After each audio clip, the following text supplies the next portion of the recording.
Hello friends, आज की इस वीडियो के अंदर मैं आपके साथ बात कर रहा हूं आईडीएफसी फर्स्ट बैंक के बारे में। जैसा कि आप जानते हैं, निफ्टी अपने लाइफ टाइम हाई के ऊपर है। बहुत बढ़िया रैली बैंक निफ्टी स्टॉक्स ने की है, जिसके अंदर अगर हम प्राइवेट सेक्टर्स के अगर बैंक की बात करें तो यहाँ पे देखिएगा 250 रुपये के आसपास के प्राइस से इंडसइंड बैंक जो है 900 रुपये से ऊपर ट्रेड कर रहा है, यानी कि 3 टाइम्स के आसपास जो है ट्रेड कर रहा है। इसी तरीके से आरबीएल बैंक के अंदर भी अच्छी तेजी है। मैं छोटे बैंकों की बात करूँगा, आरबीएल बैंक की, जो आईडीएफसी फर्स्ट बैंक के से मैच करता है। और आइडिया का इशू इंडसइंड बैंक से भी जुड़ा हुआ है और आईडीएफसी फर्स्ट बैंक से भी। तो इसलिए जो है मैंने आपको जो है इंडसइंड बैंक के बारे में भी चर्चा की। इसके अलावा कोटक महिंद्रा बैंक अपने लाइफ टाइम हाई के ऊपर है। इसी तरीके से एचडीएफसी बैंक भी अपने लाइफ टाइम हाई पे है। इसी तरीके से और अच्छे बैंकों में भी एक अच्छी तेजी देखी गई, लेकिन जहां पर 45 और 48 रुपीज़ के आसपास जहां आईडीएफसी फर्स्ट बैंक ट्रेड करता था, अभी भी वहां से करीबन करीबन 25% नीचे जो है ट्रेड कर रहा है। और जो रैली आई वो आईडीएफसी फर्स्ट बैंक के अंदर उतनी नहीं आई जितनी बाकी बैंकों में आई। और गिरावट के मामलों में अगर हम बात करें तो आईडीएफसी फर्स्ट बैंक जो है पिछली रैली में भी चला नहीं था, यानी कि पहले चला भी नहीं था और जब गिरने की बारी आई तो गिर भी गया था। लेकिन मैं आपको पहले ये बता दूं कि आईडीएफसी फर्स्ट बैंक मेरे पर्सनल पोर्टफोलियो में भी है और आईडीएफसी लिमिटेड भी जो है मेरे पोर्टफोलियो के अंदर है। तो दोनों के दोनों शेयर्स जो है मेरे पोर्टफोलियो के अंदर भी हैं।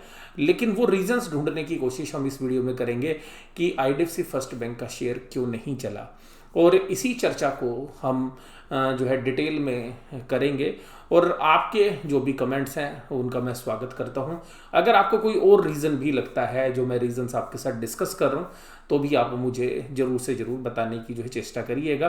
तो आप अपने कमेंट के अंदर जो है मुझे वो बताने की कोशिश करिएगा।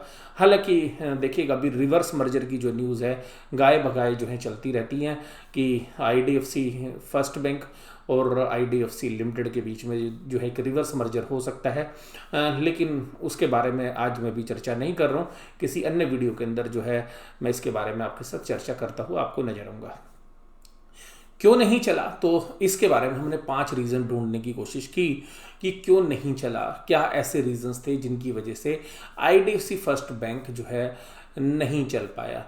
तो देखिएगा, उसकी चर्चा हम आपके साथ करें तो देखिएगा, सबसे पहला रीज़न जो है हमें लगा कि जो प्रॉफिटेबिलिटी है बैंकों की वो सबकी बढ़ी, तो इस बैंक की भी बढ़नी चाहिए थी। लेकिन सबसे पहली बात ये है कि देखिएगा, ये आप इसको पॉजिटिव लें अगर फ्यूचर के लिए, या अभी नेगेटिव लें प्रेजेंट के लिए। तो देखिएगा, CASA deposit at higher cost. अगर आप कासा डिपॉजिट की बात करें तो कासा डिपॉजिट क्या होता है? Current account, saving account. ये ऐसा कॉर्पस होता है जिससे बैंक जो है ग्रो करता है, यानी कि ये पैसा जो कस्टमर से आपको मिलता है उधार, जिसको आप लोन बांटने के लिए यूज़ करते हैं। तो यहाँ पर जनरली जो बैंक्स हैं, अगर आप प्राइवेट सेक्टर के अंदर भी अगर बैंक देखेंगे तो करंट अकाउंट में जनरली वो इंटरेस्ट नहीं पे करते, ऐसा आईडीएफसी फर्स्ट बैंक भी करता है। लेकिन सेविंग बैंक्स के जो डिपॉजिट्स हैं वहाँ पर आईडीएफसी फर्स्ट बैंक आज की डेट में सबसे ज़्यादा रेट ऑफ इंटरेस्ट दे रहा है। अगर आपका अमाउंट 1 लाख रुपए से ज़्यादा है तो 7% का रेट ऑफ इंटरेस्ट दे रहे हैं, जो कि प्राइवेट सेक्टर्स के बैंक एफडी के ऊपर भी नहीं दे रहे, यानी कि फिक्स डिपॉजिट पर भी जो रेट ऑफ इंटरेस्ट नहीं है। तो ये जो कासा डिपॉजिट्स है, जिसकी वजह से जो डिपॉजिट्स हैं उसकी जो कॉस्ट है वो काफ़ी ज़्यादा पड़ती है। और अगर आप यहाँ पर देखेंगे तो जो 6.99 या 6.95 की आज की डेट में आप ऐड देखते होंगे कि हाउसिंग लोन्स के अंदर जो हाउसिंग फाइनेंस कंपनीज हैं या कुछ जो बैंक्स हैं वो 6.95 के ऊपर या 7% के आसपास जो है पैसा उधार दे रहे हैं हाउसिंग लोन के अंदर। वहीं पर आईडीएफसी फर्स्ट बैंक जो है 7% के ऊपर सेविंग बैंक डिपॉजिट्स जो है उठा रहा है। लेकिन देखिएगा, ये मुझे अभी ना चलने का एक रीज़न लगता है, लेकिन हो सकता है कि आगे चल के यही पॉजिटिव हो, क्योंकि जो अभी आप अकाउंट्स खोलेंगे वो आगे आपके लिए ग्रोथ में पार्टिसिपेट करते हुए नजर आएंगे, और ऐसी हमें उम्मीद भी है। लेकिन मैं अभी हाल फिलहाल की बात कर रहा हूँ कि जो कासा का जो डिपॉजिट है उसके अंदर आपकी हायर कॉस्ट ऑफ डिपॉजिट्स है, जिसकी वजह से हमें ये जो है इसके शेयर प्राइस की मूवमेंट पे जो है ग्रोथ नज़र नहीं आ रही थी। और जो अभी ग्रोथ हुई उसके अंदर इसने ग्रो नहीं किया जितना कि पूरी ओवरऑल मार्केट ने किया। तो इसकी जो अंडर परफॉर्मेंस थी वो हमें देखने के लिए मिली, और क्योंकि हमारे पर्सनल पोर्टफोलियो में शेयर है तो अल्टीमेटली जो है हमारे प्रॉफिट्स के ऊपर या हमारे जो है इन्वेस्टमेंट्स की जो रिटर्न्स है उसके ऊपर जो है ये इम्पैक्ट डालता है। तो उसी तरीके से मैं आपके साथ बात करूंगा, क्योंकि अगर आप इंटरेस्ट ज़्यादा पे कर देंगे तो नेट इंटरेस्ट इनकम यानी कि जो लोन दे रहे हैं और जो पैसा आपने डिपॉजिट के रूप में लिया है उसके बीच का जो डिफरेंस है वो कम हो जाएगा, और अगर ये डिफरेंस है तो इसकी वजह से आपको प्रॉफिट्स भी कम आएंगे। ये गैप जितना बड़ा होगा उतना ज़्यादा आपको गेन होगा। तो बैंकिंग या फाइनेंशियल्स के अंदर इस तरीके के जो नेट इंटरेस्ट मार्जिन हैं वो जब तक ज़्यादा नहीं होंगे तब तक बैंक जो है ग्रो नहीं कर पाएगा। इसीलिए हमें लगता है कि मार्केट जो है इसको रिवार्ड नहीं कर रही। हालांकि इसी की वजह से जो इन्होंने नई ब्रांच ओपनिंग की है वो काबिल तारीफ है, और जो इन्होंने पैसा इकट्ठा किया है, जो कासा डिपॉजिट इन्होंने इकट्ठा किया है वो काबिल तारीफ है, लेकिन समस्या ये है कि उसका रेट ऑफ इंटरेस्ट ज़्यादा है। तो एक रीज़न ये मुझे लगता है, आपकी जैसी भी राय हो आप मुझे बताइएगा। दूसरे रीज़न पर हम चलते हैं। तो दूसरा रीज़न है आइडिया प्रोविजन राइट बैक, और ये मुझे काफ़ी मजबूत पक्ष लगता है। तो देखिएगा, जो आइडिया प्रोविजंस के अंदर अगर हम बात करें तो जो 800 करोड़ के आसपास का जो इन्होंने राइट बैक किया इस बार, यानी कि अपने प्रॉफिट एंड लॉस अकाउंट में उस 800 करोड़ रुपए को ये डाल सकते थे, यानी कि सेकंड क्वार्टर के अंदर जो इनको उम्मीद हो गई कि जो आइडिया से इनको पैसे मिलेंगे, तो इन्होंने 50% जो प्रोविजन बना रखा था, यानी कि जो इन्होंने लॉस मान लिया था वो इनके प्रॉफिट के रूप में बदलना था, लेकिन इन्होंने उसको प्रॉफिट ना बदलते हुए कोविड प्रोविजंस के नाम से एडजस्ट कर लिया। तो इसका मतलब क्या हुआ कि जो आपके कोविड के जो प्रोविजंस हैं उस कोविड प्रोविजंस के अंदर इसकी एडजस्टमेंट आ गई। अब इस कोविड प्रोविजंस की एडजस्टमेंट की वजह से यहाँ पर क्या डाउट रेज हुआ? सबसे पहला जो डाउट रेज हुआ इन्वेस्टर्स के मन में वो ये हुआ कि अगर आइडिया का प्रोविजन आपने राइट बैक किया तो उसको प्रॉफिट एंड लॉस में क्यों नहीं डाला आपने। यानी कि पहला रीजन तो ये हुआ कि जब आइडिया का प्रोविजन था वो अपने पेंडल में क्यों नहीं डाला। दूसरी बात ये आई कि इन्होंने इस प्रोविजन को उठा के कोविड प्रोविजन में ट्रांसफर कर दिया, यानी कि balance sheet to balance sheet इसकी ट्रांसफर कर दी। अब ये जब balance sheet to balance sheet जब ट्रांसफर हुई तो उसकी वजह से जो कॉन्फिडेंस जो हिला इन्वेस्टर का वो ये हिला कि अगर आपको पता था कि ये जो प्रोविजंस हैं, इन प्रोविजंस की जरूरत अगर आपको फर्स्ट क्वार्टर में थी और सेकंड क्वार्टर में आपने इसको P&L में डालने की बजाय अगर प्रोविजन में डाल दिया, तो इसका मतलब है कि आपने फर्स्ट क्वार्टर में जो है प्रोविजन ठीक नहीं बनाए होंगे। तो ये डाउट रेज हुआ। लेकिन अगर हम इसको भी दूसरे नज़रिए से देखने की कोशिश करें कि चलिए जी सेकंड क्वार्टर में परफॉर्मेंस खराब हो गई लोन की, इस वजह से बनाया है, तो भी ये एक नेगेटिव आउटकम जो है निकल कर आया। तो सीधी सी बात ये, अगर आपने पिछले क्वार्टर में नहीं बनाया था तो कॉर्पोरेट गवर्नेंस पर उंगलियां उठती हैं, मैनेजमेंट पर उंगलियां उठती हैं। और अगर हम ये मानते हैं कि चलो जी पिछले क्वार्टर में क्वार्टर 1 से क्वार्टर 2 में प्रोविजंस ज़्यादा आ गए, तो ये इस बात पर जो है संदेह पैदा करता है कि अगर आपकी परफॉर्मेंस जो है वो खराब हो रही है, इसका मतलब आपको रिकवरी में प्रॉब्लम है। तो दोनों एंगल से जो है ये आइडिया प्रोविजन राइट बैक जो P&L में नहीं किया गया, ये कहीं ना कहीं संदेह या डाउट उत्पन्न कर रहा है इन्वेस्टमेंट के नज़रिए से। अगर हम देखें तो इन्वेस्टर के मन में जो सवाल है, जिसकी वजह से कॉन्फिडेंस जो है आइडिया के प्रोविजंस की वजह से IDFC फर्स्ट बैंक के शेयर प्राइस में नहीं आया। तीसरा reason dilution of equity share capital. देखिएगा, जब कोविड की प्रॉब्लम आई तो शेयर आप लोग जानते हैं 20 रुपये से नीचे लुढ़क गया, और उसी समय पर बैंक ने एक फैसला लिया कि जो है बैंक के अंदर और फर्दर कैपिटल डाली जाए, और वो कैपिटल डिपॉजिट्स की वजह जो है बैंक ने अपनी कैपिटल एडुकेसी को इंप्रूव करने के लिए इक्विटी शेयर कैपिटल इशू करना जो है उचित समझा।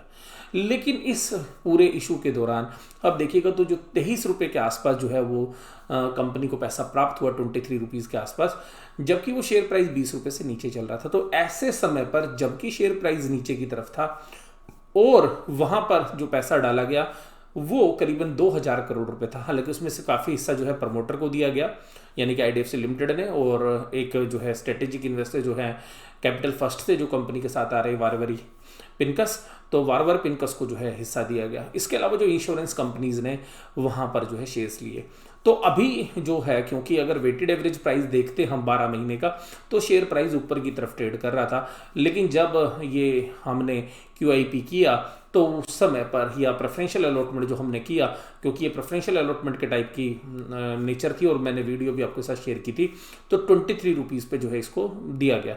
तो ये उस समय पर हमें बहुत अच्छा लग रहा था कि देखिएगा चलो बैंक के अंदर जो है 2000 करोड़ रुपए आएंगे। तो इस 2000 करोड़ रुपए जो आए वो 23 रुपए के हिसाब से, और आज जो 37 रुपए का प्राइस है, तो ये जो इक्विटी डाइल्यूशन हुआ, यानी कि जो आज 37 रुपए और जो 23 रुपए के बीच का जो डिफरेंस है वो आज कहीं ना कहीं खटक रहा है। जब शेयर प्राइस ऊपर जा रहा है तो अगर हम ईपीएस को कैलकुलेट करते हैं, यानी कि प्रॉफिट पर शेयर निकालने की कोशिश करते हैं, तो पर शेयर जो एग्जिस्टिंग शेयर होल्डर हैं उनका प्रॉफिट कहीं ना कहीं कम होता हुआ नजर आ रहा है। तो ये जो इक्विटी बढ़ी, जिसकी वजह से जो रिटेल इन्वेस्टर्स हैं उनकी ईपीएस पर एक नकारात्मक प्रभाव जो है पड़ता हुआ नजर आया।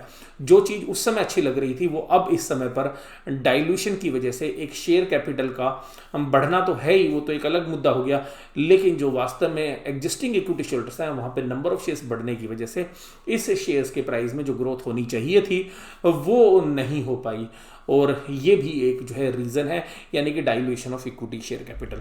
उसके बाद देखिएगा 40% होल्डिंग ऑफ आईडीएफसी लिमिटेड, देखिएगा 40% होल्डिंग आईडीएफसी लिमिटेड रखे हुए है आईडीएफसी फर्स्ट बैंक में, और ये एक तरीके से जो है नॉन फाइनेंशियल होल्डिंग की बात भी हो रही है, रिवर्स मर्जर की भी बात हो रही है, लेकिन कहीं ना कहीं इसकी वजह से जो है दूसरे जो इन्वेस्टर्स हैं जो इस बैंक के अंदर पैसा डालना तो चाहते हैं, लेकिन उनको पता है कि वो किसी भी तरीके की किसी डिसीजन मेकिंग पावर के अंदर इस बैंक में नहीं आ पाएंगे, यानी कि अल्टीमेटली जब तक आईडीएफसी लिमिटेड जो है 40% ओन करता रहेगा तब तक इसी की जो है दादागिरी या इसी की डिसीजन मेकिंग चलती रहेगी, जिसकी वजह से भी कुछ इन्वेस्टर्स जिनको ये अच्छा भी लगता होगा इन्वेस्टमेंट के एंगल से, जो कि बड़े इन्वेस्टर्स हैं जिसमें प्राइवेट इक्विटी फंड्स हो सकते हैं, कुछ और जो है बड़े फाइनेंशियल इंस्टीट्यूशंस हो सकते हैं जो इसकी तरफ नज़र बनाए हुए हो सकते हैं, लेकिन उनको जब ये पता चलता है कि देखिएगा 40% होल्डिंग आईडीएफसी लिमिटेड के पास है, तो वो भी जो है एक तरीके से जो है इस कंपनी से थोड़ा दूर हटने की जो है कोशिश करते हैं, उसमें पैसा निवेश करने के बारे में जो अपना फैसला है वो आगे जो है टालते हैं। हालांकि देखिएगा इस कंपनी के अंदर 40% होल्डिंग आईडीएफसी लिमिटेड की जो है वो कहीं ना कहीं इस बैंक को स्टेबिलिटी भी देती है, लेकिन वो स्टेबिलिटी जो है शेयर प्राइस को राइज करने में जो है काम नहीं कर पा रही है। और जब जब ऐसी चर्चाएं शुरू होती हैं कि रिवर्स मर्जर होगा, किस तरीके से होगा या होगा भी या नहीं होगा, वो हमेशा जो है एक अट्रैक्शन जो है इस शेयर प्राइस के लिए क्रिएट करता है। तो यहाँ पर ये भी जो है एक ओवरहैंग जो है मान सकते हैं आप। उसके बाद है last but not the list, ये जो है काफ़ी जो है बड़ी चर्चा का विषय है। देखिएगा अभी 2 दिन पहले एक्सिस बैंक की मैनेजमेंट ने ब्लूमबर्ग टीवी को एक इंटरव्यू के अंदर एक बात बोली कि देखिएगा यहाँ पर एक बार जो रिटेल लोन बुक है ना उसके अंदर प्रेशर है, और देखिएगा इस बैंक के अंदर रिटेल लोन बुक जो है आप जानते हैं कैपिटल फर्स्ट के माध्यम से इस बैंक के अंदर आई है, और बहुत बड़ा पोर्शन जो है अनसिक्योर्ड लोन का है, और इसीलिए आप देखिएगा कि जब मोरेटोरियम लोन बुक की बात अगर हम करें तो वो भी एक हायर लेवल के ऊपर था, और अभी भी रिकवरी जो है कंफर्टेबल नहीं हुई है। और इसी वजह से अगर हम बात करें कि यहाँ पर जो भी लोन आपने दिए हैं उन लोन के अंदर जो है रिकवरी में अभी भी प्रॉब्लम हो सकती है। तो रिटेल लोन बुक जो है लैपटॉप्स के लिए, मोबाइल के लिए, बाइक्स के लिए, गाड़ियों के लिए जो लोन दिए हैं कैपिटल फर्स्ट के माध्यम से, या कंज्यूमर ड्यूरेबल्स के लिए, तो उन लोन्स में से भी रिकवरी में जो है प्रॉब्लम आ सकती है।